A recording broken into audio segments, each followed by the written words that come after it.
Hey, my relatives. Good afternoon. It is, what is it? Thursday. It's Thursday, March 2nd. I'm sitting down with my second cup of coffee.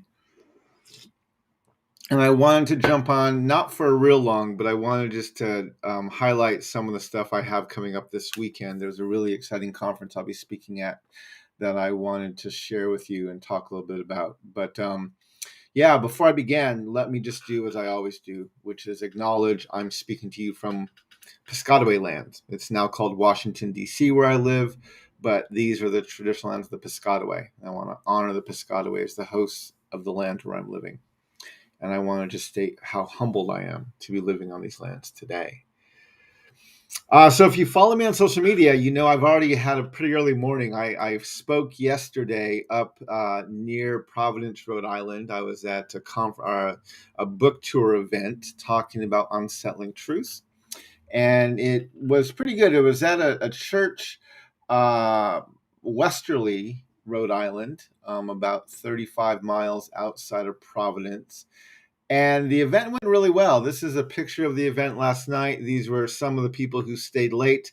A lot of them were organizers who helped organize this event, but also they were people just helping out and cleaning up the kitchen and just making sure everything was set up or cleaned up the way it needed to be. So I was able to spend some time with them, and really grateful for the people that brought me in. It was a great event. I've only done a few book events since the tour ended last fall, but I've done a few just kind of one-off events here and there. Last month in January, actually, so 2 months ago in January, I went to Wisconsin, and I did a book tour event in Milwaukee. And then I was invited to do this one in Westerly, Rhode Island. And they go really well. I really enjoy these. I think the interesting thing about this one is, right, this was a primarily white audience in an area of the country that has been colonized for a very long time, right? These are some of the earliest lands that were colonized on Turtle Island, is the East Coast. And so a chance to really engage and press them on some of the issues regarding the doctrine of discovery. It led to a very energetic question and answer time, which I actually really appreciated. It was a good chance. I mean, the people were wrestling with what I was saying, especially with the content I gave around Lincoln. And right, for those of you who are following me more regularly, you know that I have a very sharp critique on Lincoln. I completely deconstruct his mythology, the mythology of Lincoln. And one of the things I had to be very careful about, though, is it's almost impossible to deconstruct his mythology partially, because he is such a core emotional piece to the myth of American exceptionalism, almost as a god or a messiah. Not that anyone would call him that, but that's the space that his legacy occupies emotionally and psychologically for most Americans, especially most white Americans.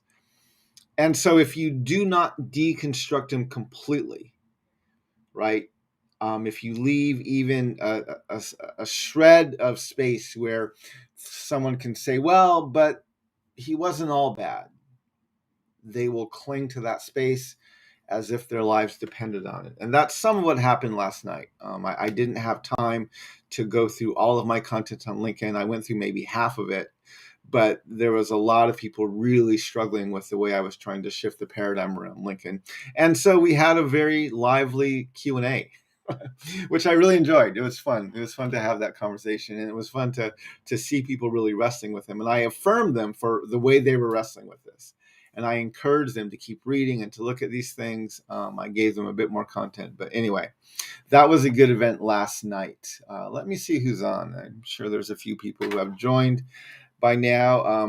Vile, thank you for joining. Frank, thanks for being here. Adam, appreciate you being a part of this. Thanks for joining from Tiwa Land. All of my relatives, I appreciate all of you being here. So last night was actually a great one of the things I liked about last night is I was able to. It was a nearby event. I could fly there in the morning. I actually left around 10:30 or 11, I think. I was able to get to the event, got a hotel near the airport last night, and jumped on a plane early this morning and was home before 9 o'clock. Before 9:30, I was back home again. And I really like these really short trips, right? Because it gives me a chance to get out. I can interact with people, but I'm not away from my family for an extended length of time. But one of the reasons this trip was so slow is because tomorrow morning I'm leaving for Chicago. And I will be speaking at Northwestern University this weekend. Their Community on Human Rights, which is a student-led group, they've been holding an annual conference, I want to say for at least a decade, maybe even longer, I'm not sure. But they have an annual conference on human rights. And they've asked me to speak at that conference. They asked me several months ago. And I had the graphic for that conference displaying on the initial page. But they posted this graphic just the other day. And the conference runs from Friday until Sunday. And they kind of bookend it with two keynote presentations, one by myself and one by Noura Erakat. And I'm actually really excited. The conference only has one event on Friday, one event on Saturday, and then two events on Sunday. So it's a fairly low-key conference. And I'm actually going to stay the entire time because I thought with all that downtime, A, I'll have some time to interact with people, but B, I will have some chance to do some writing. So I'm hoping to get in some good hours of writing while I'm in Chicago this weekend, and maybe, who knows, connect with a few other people. I've never spoken at Northwestern University before, so I'm really looking forward to being there. And if you are in the Chicago area, let me just share this with you because on their Facebook page, the conference posted today, they posted this graphic, and they stated that these two plenary events, these two keynotes presentations, are both open to the public and they're free. So if you're in the Chicago area and you would like to come hear my presentation on Friday and Noura's presentation on Sunday, those two events, even if you're not registered for the conference, they're free and they're both open to the public. And so I encourage you to come to those if you're able to. I've been sharing them out on my social media, and if you're interested, and let me give you some of the links for this because they're actually on. I want to give them to you. Where is that first one? I'll give you the link to their Facebook page first. This is the Facebook page for the Northwestern University Community on Human Rights. And I'm going to give you that link right now in the chat. And I'm also going to give you the link to their conference website. Now, their conference website has not been updated. And so they have some times there and the events there, but they're not actually entirely accurate according to what I've been given as one of the speakers. So I'm going to share with you a graphic right now that lets you see some of the events that they have scheduled at this conference. The first event is tomorrow. Friday, I'm the opening keynote presenter. It's this is on March 3rd at 7 p.m. Central Time. And the title they gave my presentation is Land Through the Decolonial Lens, Recognition and Reparations. And this is on campus at Northwestern University in Harris Hall 107, which is located at 1881 Sheridan Road, and that's in Evanston, Illinois, just a little bit north of Chicago. On Saturday morning, I think around 11, but don't quote me on that, they're doing a panel that's titled In Defense of Earth, Environmental Justice, and the Race to Restore. And then on Sunday morning, I think around the same time, 11 a.m., they're doing another panel called Redlining, Mapping, Segregation, and Urban Migration. And then on Sunday afternoon, and I know this one is at 3 p.m., and this is in what's called the Block, which I think is a central museum on campus at Northwestern. Noura Erakat is speaking, and her presentation is titled Apartheid, Borders, and Constructs of Ownership. And so one of the reasons I'm staying for this conference is because I actually really want to hear Noura's presentation, and I want to meet her. I'm very excited to be speaking at this conference with her, and I've done a little bit of research into who she is, and I'm excited to be able to meet her. I'm going to share with you a link to her page on. She teaches at Rutgers University, and I'm sharing you the link to her page. And one of the reasons I'm interested is because I'm actually going to be speaking at Rutgers virtually in a couple weeks. And so I wanted to both try to meet her. But the other thing I'm very excited about for this weekend is you've heard me talk about this book, How to Hide an Empire by Daniel Immerwahr. And it turns out Daniel is a professor at Northwestern University. And so I've actually been able to arrange a chance to meet him tomorrow when I'm there. So I'm flying into Chicago a little bit early, and I'm really looking forward to stopping by his office and spending a few minutes with Daniel. I'm going to share his info, his website at Northwestern into the chat as well. But this book, I haven't even finished it yet because it's just blowing my mind. The way that our country, I mean, most of the history that I present is buried. And I did a lot of research to uncover that. And there's so many things that he covers in his book here that are just buried. It's buried information. I'm learning so much as I'm reading through his book. And so it's taken me a while to go through it because I have to read a chapter and then spend some time digesting it. And so anyway, I'm looking forward to meeting him and spending some time and hopefully talking a little bit about his book. And maybe, who knows, he could join me for a second cup of coffee at some point. I would love it if he could do that. But the last thing I just wanted to talk about is the title of this conference and the content of this conference. And this conference is called The Space Between Us, the one I'm speaking at this weekend. And it's The Space Between Us, Land, Migration, and Human Rights. And I'm actually really excited to be speaking at this conference this weekend.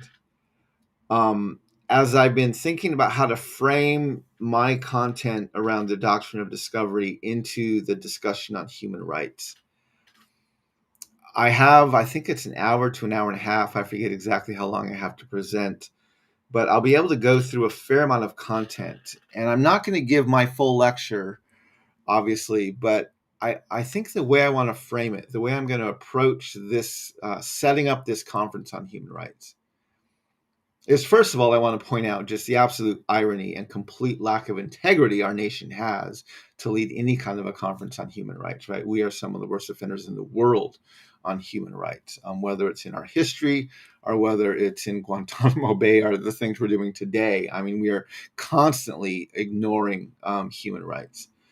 But I want to frame it for them in, first of all, our disregard for human rights comes from the doctrine of discovery. And second, it comes from the notion that we're God's chosen people and we have promised lands.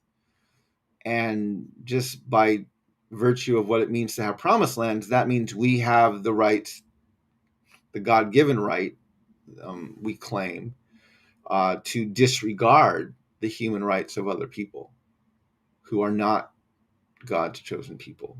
And that's what we do. And I'm going to walk through, I'm going to demonstrate that both in, and again, I'm in Illinois and I'm in Chicago. I'm there talking about human rights. I got to talk about Lincoln, right? So I'm gonna spend a good section of my presentation, again, deconstructing the mythology of Abraham Lincoln and talk about not only how he was a blatant white supremacist and a genocidal man, but we honor him actually for those things.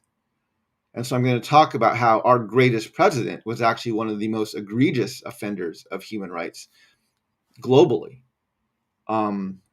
And then I'm going to talk about the doctrine of discovery in the Supreme Court and how, because land titles are today based on the legal understanding that natives are not human and therefore we do not have sovereignty over these lands, over our own traditional lands. And that gives not only this nation the right to discover our ancestral lands and claim ownership, our sovereignty over them, but as I point out frequently in my presentations, even in Supreme Court rulings in 2005, where the Doctrine of Discovery is referenced, but even in the McGirt versus Oklahoma, the 2020 Supreme Court case, where the Supreme Court literally states the legislature has the right to break treaties with Native nations whenever they want, right? And so we state in our Constitution that our Constitution, our treaties are the supreme law of the land.